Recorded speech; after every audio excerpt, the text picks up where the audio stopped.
House of Squibb, manufacturing chemists with the medical profession since 1858, bring you Academy Awards. The pictures, the players, the techniques and skills which have won or been nominated for the coveted awards granted each year by the Academy of Motion Picture Arts and Sciences to each in his field for outstanding achievement.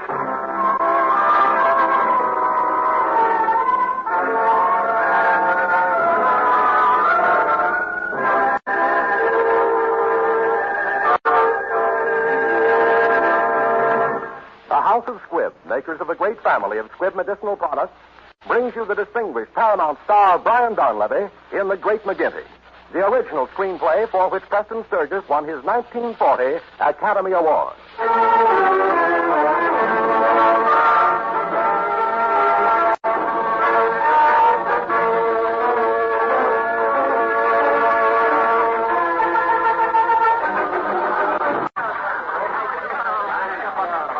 This is a story of a guy called McGinty who's tending bar in a joint out of the border.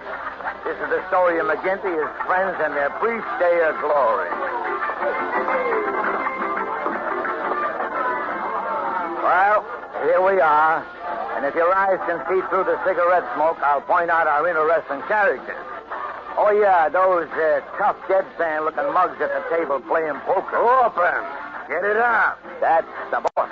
Used to be a big-shot political boss up north. I'm in, boss. That's Louis. He carries a rod under his arm and nothing under his cap. I'm in too, boss. That's the politician. And over here, the pale-faced young man staring into his drink, his name is Thompson. He's new down here and very sad. Where's the door to the patio? Right behind that palm. And behind the bar... Watch this bar for me, Pedro. I got a hunch about that guy, Thompson. The great McGinty himself about to go into action. Shall we join McGinty in the patio? Hey, you, give me that gun. No, leave me alone. Give me it. I don't want to live anymore. Shut up. Come on out of here. Don't you? You're breaking my arm. Well, are you coming peaceful? All right. Why did you have to stop me? Why didn't you let me do it? Here, have a drink. Thanks. Hey, what's the matter with you, kid? What do you want to pull a gun on yourself for? I hadn't any right to go on living. Nuts. What did you do? I was the cashier of a bank up in Montclair, New Jersey. So what? I had a nice house, nice wife, nice kids. And I stole $25,000 from the bank. Oh, I don't deserve to live. You was a cashier of a bank and you stole only $25,000. Hey, get a load of this guy. And he wants to shoot himself. But what did you ever do, McGinty? What did I do? I'll tell you. I was the governor of a state. You governor of a state? How could you ever have been a governor? Well, how do you get to be anything? You gotta start at the bottom, and that's where I started.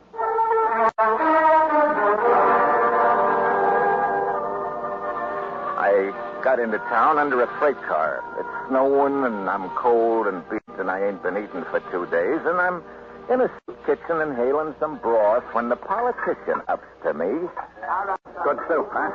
Certainly kind of the mayor to think of the less fortunate on a night like this. Never mind the applesauce bowl. Yeah. How'd you like to make a couple of bucks? What do you think you're kidding? What have I got to do? Very simple, my boy. You just go down and vote for Mayor Tillinghast and come right back here and collect $2. How about voting twice? That's $4. What's the jail sentence for repeating? Who said anything about repeating? Where do you think this is? Hicks Corners? Some people is too lazy to vote, that's all. They don't like this kind of weather. Some of them is sick in bed and can't vote. Maybe a couple of them croaked recently. That ain't no reason why Mayor Tillinghast should be cheated out of their support. All we're doing is getting out the vote.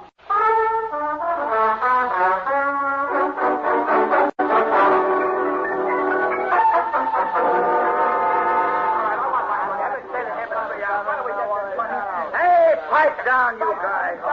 The boss will be here any second.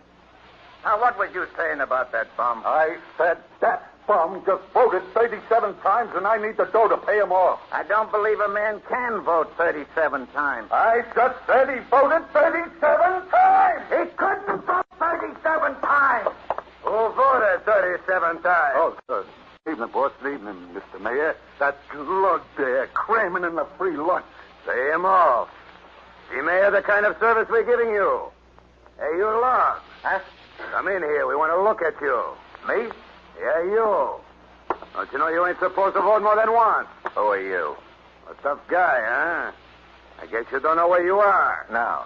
And I don't care, neither. This guy kills me. Ha! He thinks he's me.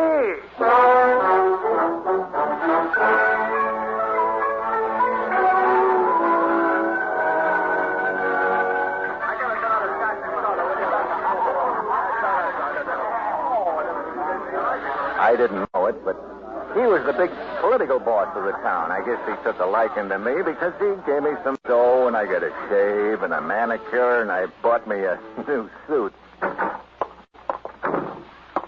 Okay, boss. Here's the lug. I got a new suit. Yeah. Some suit. Huh? Looks more like this suit got you. Listen, you. Suppose you listen for a change. The reason you're alive and walking around in that horse blanket ain't because I like you, see. It's because I can use some nerve in my business. In the meantime, if you want to do some collecting for me, you got a job. You got 20%. I pay the hospital bills. Give me the list and shut up. Now, look. Your job is to collect for the protection I've been giving you. I'll collect, and when I do, I get 20%, and don't you forget it.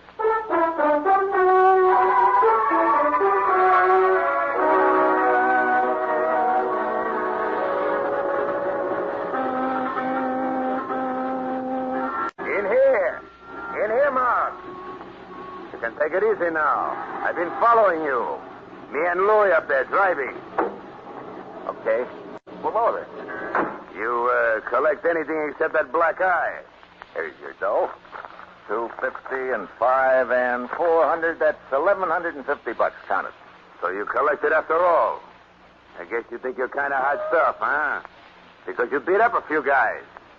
All right, keep the change. Keep what change? I got 20% coming. I said keep the whole wad. I never expect to collect it anyhow. Huh? Well, then what's the idea of sending me out? I'm glad you didn't disappoint me. What? For a minute, I thought you was going to say thank you. Me? You're a cod, you are.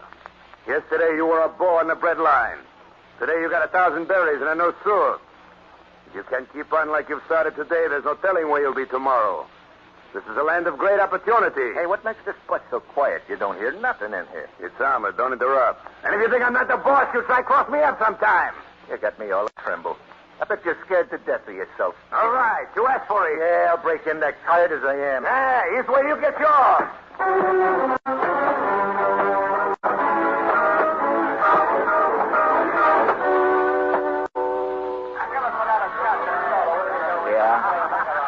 He always was a little muscle-bound. I could beat him to the punch, you know. Boy, but we had some Hannigan. I thought you said you were the governor of a state.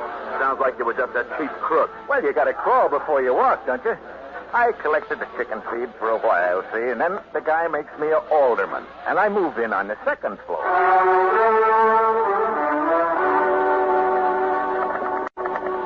Hello. I thought we was cut off. As I was saying, Tillinghast is dead as a doornail. We need a new face. Clean, typical American. Upright, dependable. Somebody we don't know too much about. What do you think of McGinty? Huh? Never heard of him, huh? Well, that's just what I'm talking about.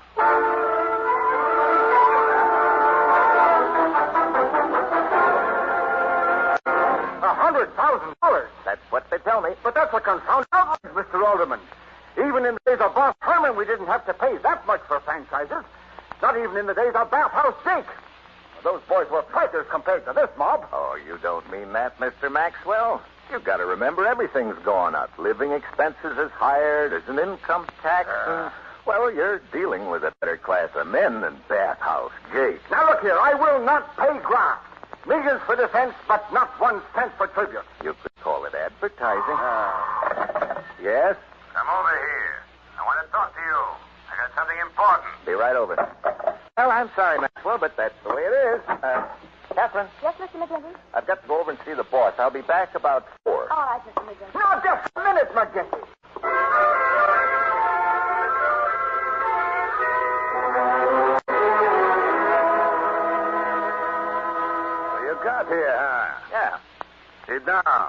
Have a cigar. Are you kidding?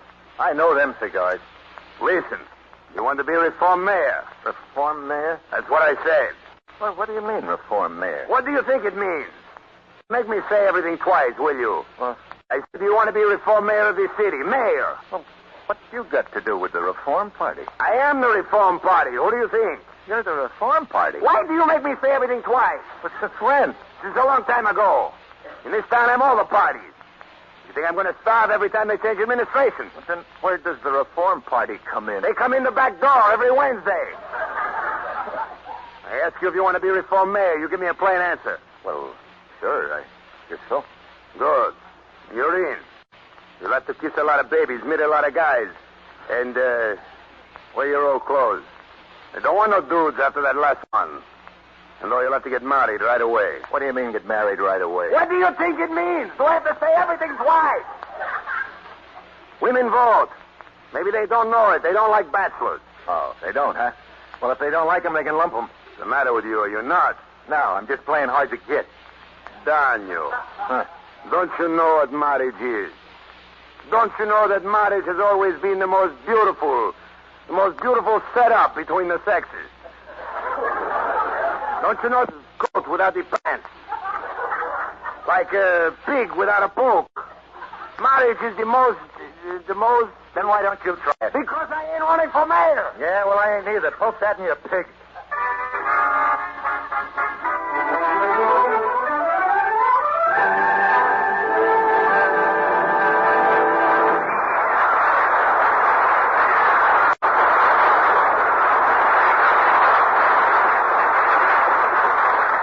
Before continuing with part 2 of Academy Award, may we suggest for your enjoyment every day an ever-popular member of the great family of Squibb products, pure, refreshing Squibb Dental Cream.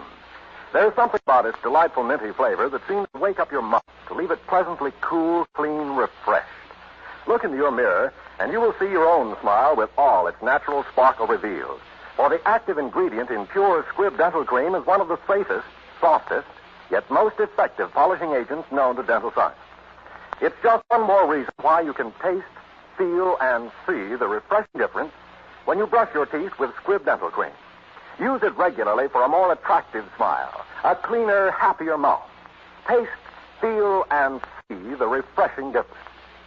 In just a moment, Brian Donlevy will be back with the second part of The Great McGinty. But first, we want to thank Paramount Pictures for making this story available. You'll be interested to know that you can soon see Brian Donlevy in Paramount's new Technicolor production, The Virginian.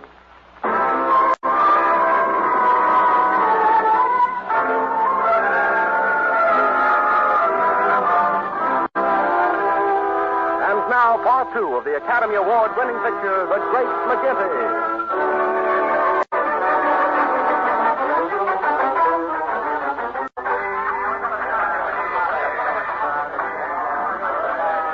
You want another shot of this? Yeah. Well, did you get married? Yeah, I made the mistake of talking it over with my secretary first, and then I was a goner. Oh, I'm so happy for you, Mr. McGinty. What are you talking about? I told him to go fly a kite. Can you see me telling some dame where I've been till 2 o'clock in the morning, and how did you get that lip rouge on your hat? Well, I certainly feel the same way you do about it, Mr. McGinty, but you need the woman's vote. And if you had a wife... what I mean to say, Mr. McGinty, is that I've been married before, and, well, I'd be willing to marry you, Mr. McGinty. Huh? Hello, Mr. McGinty's office. Who's calling? Oh, it's for you, Mr. McGinty. Yeah. Oh, what? Tell him I'm dead or something. I got to go into the office and think this over. Careful.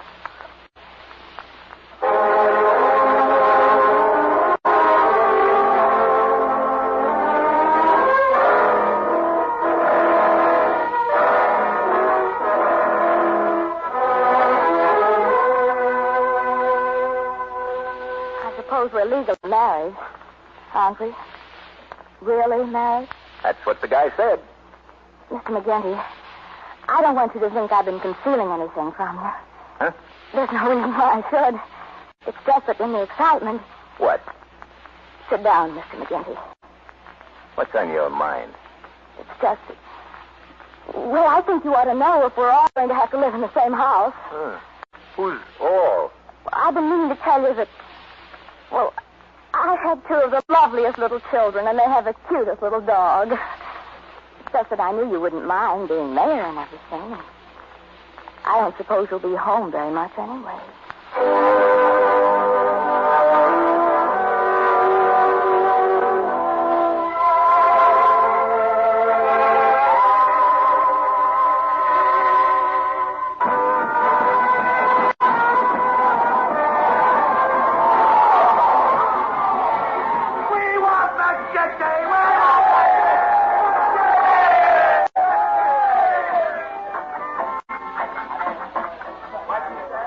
Got me all right. Being married was a cinch to get elected. And Catherine wasn't a bad wife at all. For any guys, though, even though we didn't work at it for a while. But being mayor was a cinch. But when I got to thinking of being married, that was a lot tougher. Come in. Oh, Bessie, put it on the bed, Bessie. Did you wash out those other stockings? Not yet. Oh, Mr. McGinty, what are you doing in my room? Well, you know, Catherine, I was thinking, why don't we have dinner together sometime? Well, I'd be very glad to, Mr. McGinty. Anytime. You know, if you told anybody that we've been living here like this for 6 months and neither one of us ever gives the other one a thought, they wouldn't believe it. That's right. Even if it was true, they wouldn't believe it. Well, it's silly. Yes, it is. I ain't never even kissed you. No, Mr. McGinty. That's silly, isn't it? Yes, Mr. McGinty. Well, what's the use of being silly? I'm your husband, ain't I? Catherine? Oh, Mr. McGinty.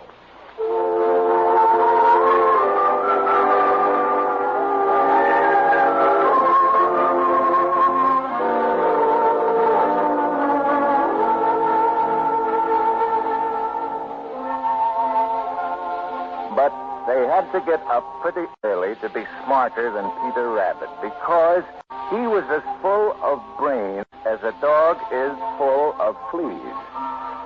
Our old friend didn't even stop to think. He took a hop, skip, and a jump and started across the clover field as fast as his little fat legs would carry him. Just as he got to the edge of the field by the old split rail fence, a shadow fell across his path. And who do you suppose it was? I'll give you 3 guesses, then 3 more, and 3 more. But you will never guess who it really was because it was none other than our old friend... Darling. Huh? The children are asleep now. Oh, okay. Hey, just a minute till I finish this thing. It was none other than our friend Muggledy Wump the tortoise. Huh. Oh, what do you know? That's who I thought it was all the time. Darling, the children love you so and admire you. Hurt sometimes. They think you're George Washington and Abraham Lincoln rolled together. Only finer. Hey, have you been drinking catnip? No, darling. No, I haven't. I know you and I believe in you. You'll be strong enough someday, Dan. And then you'll wash clean of graft and crooks and thieving politicians and really deserve your title. The Honorable.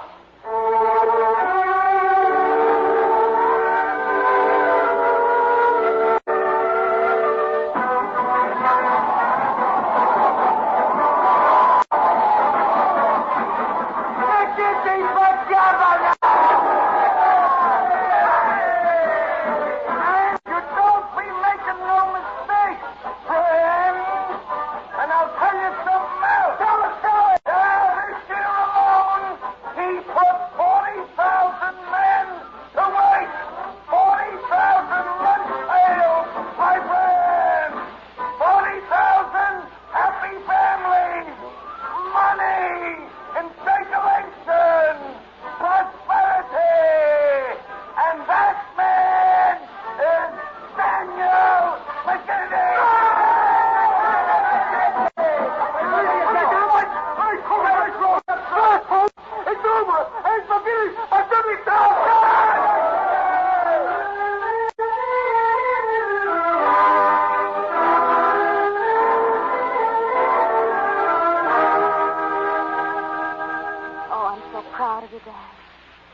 strong enough for anything now. Huh? You're governor of the state. Now you can keep your promise. Look, I'm governor. You're the governor's lady now. Everybody don't get to be governor. Isn't that enough for you? Why don't we leave well enough alone? Dan. Oh, Mr. Governor, Huh? the reception committee is waiting to see you, sir. Oh, well, show him in. Honey, you go with that guy. Find another room for a while. I'll be with you when I get rid of these bums. Well, we did it, eh, McGinty? What are you doing in here? I'm expecting the reception committee. He's expecting the committee. Listen, punk, you got it. I'm the committee. What a wonderful opportunity, Daniel. The state needs everything. They've had honest governors so long, the whole place is in wreck and ruin. Is that so? Fantastic. The roads, for instance, they're in terrible condition. In case of war, we'd be at the mercy. How could an enemy ever get to here? How do I know? Am I a general? Now, we'll start off with the new state capitol building. Maybe white marble. Or do you like pink? What do we need it for? Need it for? This one's got a crack in it. I like it. And I got to live in it. What are you trying to pull, love? Look, there ain't going to be no dams and no bridges and no buildings the people don't need from now on. The people? Are you sick or something? I feel fine. And what are you trying to put over, you cheap double-crossing rat? After I spend $400,000 to put you in here. Look, here's the key to my safety deposit box. I'll pay you the rest out of my salary. What's all this talk? You're spouting like a woman. Aha, your wife, the cheesecake you married. Leave her out of this. Oh. There, I told you. You skunk. You double-crossing skunk. I'll give it to you for this. Oh, no, you don't. I'll put you both. Get leave her a chair, will you? Let you have it. Governor! Mr. Governor! Where are you? Oh, there he is. Under the table on top of the big guy. Was on top.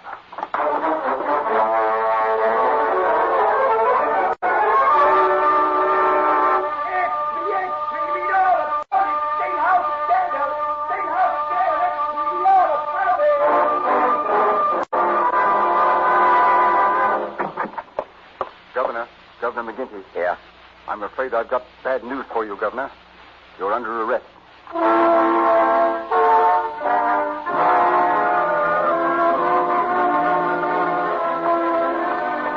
Put him in cell number 6, right next to the other one.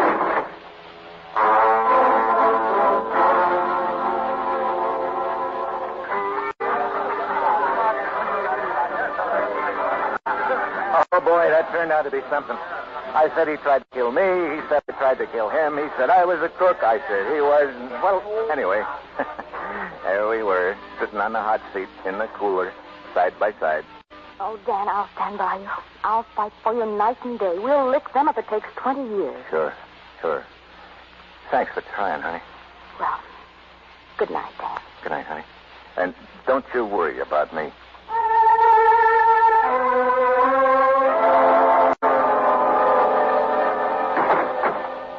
Well, you're still here. Who asked you anything? I hope you're satisfied, you rat.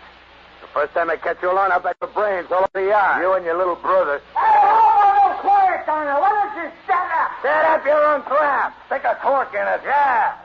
Jesus, the guard's coming. Hey, quiet in there. Who do you think you are, you guys? Holy smoke, it's the politician.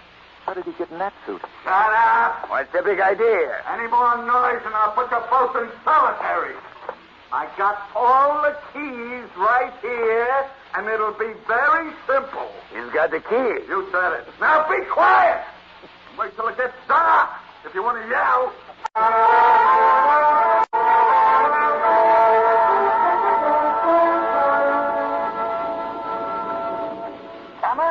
Come on, Law. You want we should get caught now after the politicians spray us? They've got us his car and an hour's side. I'll be right with you, horseface. Just let me finish this phone call. Catherine, I can't talk much. I got 2 mugs waiting for me. I couldn't stay in the jug. It wouldn't look right for you to have to tell the kids.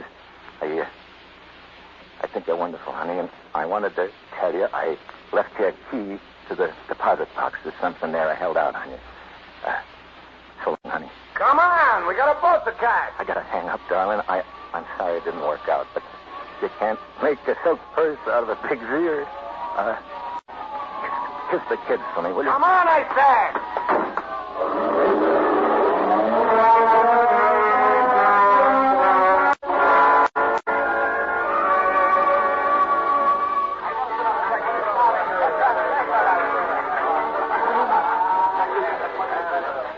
Why didn't he kill you?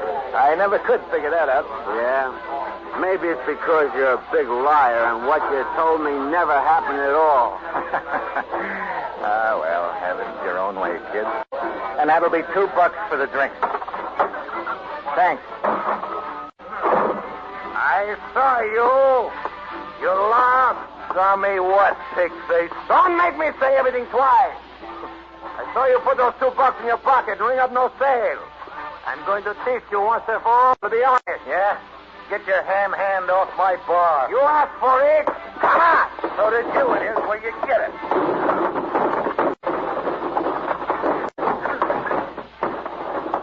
Hey, it's so quiet in here. Nothing but that music. What's going on at the bar? Nothing much, Louis. McGinty and the boss are at it again. Boys will be boys. I got 4 aces. What do you got, politician? Not bad. I got 5 kings. Sorry, Louis.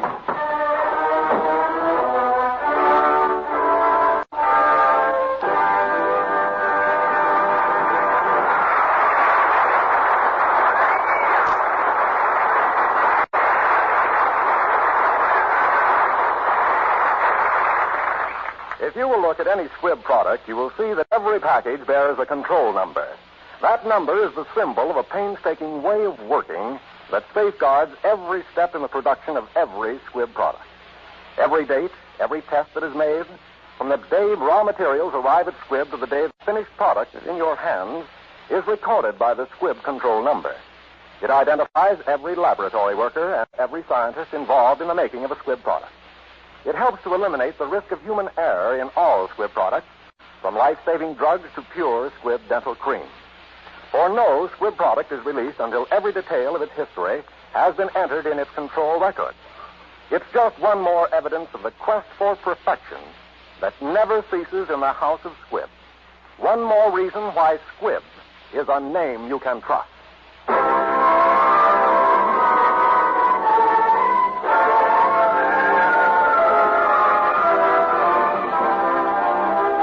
Next week, another great picture. The House of Squibb will present Academy Award with a treat for the entire family. A special treat for the children. Walt Disney's delightful fantasy, Snow White and the Seven Dwarfs.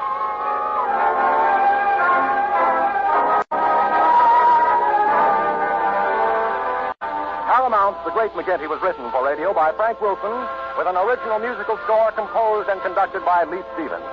Our producer-director is Z. Engelbach. Paramount's current release is Kitty, starring Paulette Goddard and Ray Milland. This is Hugh Brundage bidding you good night until next week at the same time when you are invited to listen again to Academy Award, presented by the House of Squibb, a name you can trust.